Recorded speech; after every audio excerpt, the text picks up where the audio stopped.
أكلة من الزمن الجميل. بجد يا جماعة أكلة تحفة جدا جدا وبتفكرنا بأمهاتنا وجداتنا. أكلة جميلة جدا، كشري الأصفر مع البصل المكرمل والصوص التحفة ده، صوص الطماطم جميل جدا.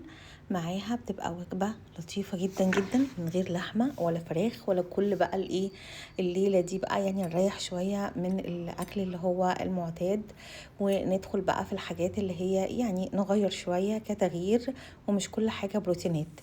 هتبقى لطيفة جدا وأكلة مميزة وسريعة التحضير.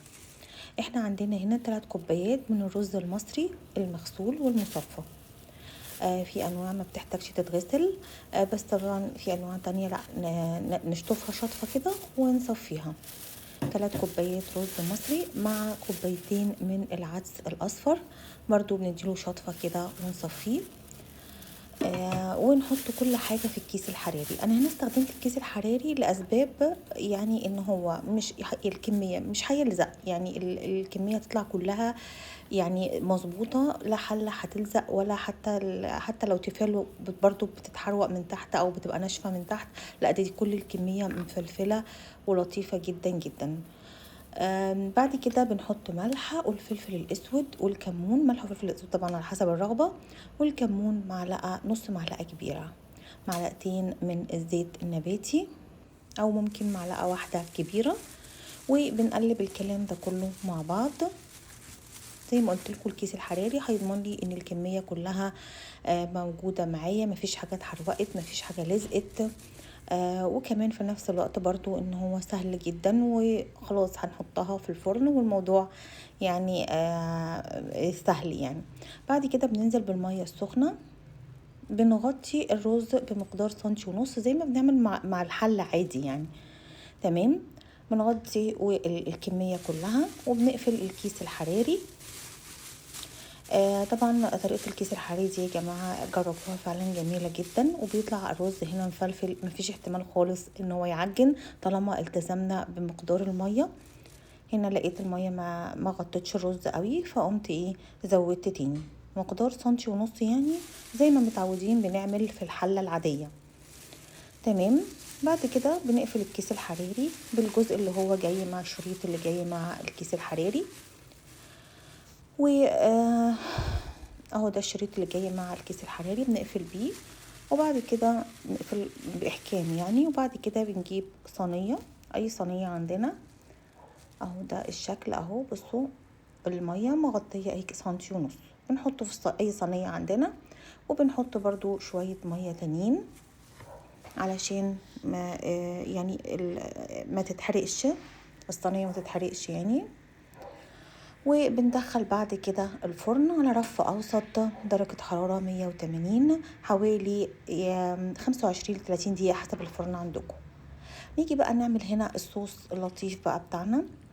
بنجيب حوالي 4 5 طماطميات كده كبار، وبنحطهم في محضر الطعام أو ممكن في الخلاط، ونحط لهم حبة مية صغيرين ونعملها بالشكل ده، نضربها بالشكل ده. وبعد كده بنجيب الطاسة، بنحط فيها معلقة كبيرة من الزيت، أي زيت نباتي عندنا، وبنحط في الطاسة الزيت. وأول ما الزيت يسخن بننزل هنا بحوالي 4 5 فصوص توم كده كبار مهروسين، وبنقلب. عايزين التوم بس ياخد لون، عودوا نفسكم التوم ما يتحرقش منكم، هو لون بس كده بسيط وريحته بتطلع. وبننزل بالطماطم اللي احنا عاملينها بيوريه كده بالشكل ده، وبنتيجي نتبل بقى بالملح والفلفل الاسود. ننزل بالملح والفلفل الاسود زي ما حسب الرغبه. وبنبتدي بقى اول ما بتغلي، بصوا يا جماعه احنا عاملينها بالشكل ده، مش عاملينها بميه كتير علشان احنا عايزينها يعني احنا عايزين القوام ده، القوام اللي احنا عاملينه ده هتغلي غلوتين هتبقى جاهزه يعني للسرعه كمان. وبنحط هنا معلقه كبيره من الخل الابيض، هتغلي غلوتين هتبقى جاهزه، مش هحتاج ان انا اسيبها تتسبك ولا حاجه، بتبقى اخف واطعم بكتير بالطريقه دي. تمام. اهي وصلت للقوام ده خلاص كده يبقى جاهزه. وبنحضر بعد كده بقى معانا البصل اللي احنا عايزين نكرمله. انا قطعت هنا البصل جوليان بالشكل ده، وبحطته في صينيه وعليهم رشه زيت ودخلته الفرن. وممكن تعملوه على البوتاجاز عادي، تعملوه على البوتاجاز لغايه ما ياخد اللون الذهبي. تمام.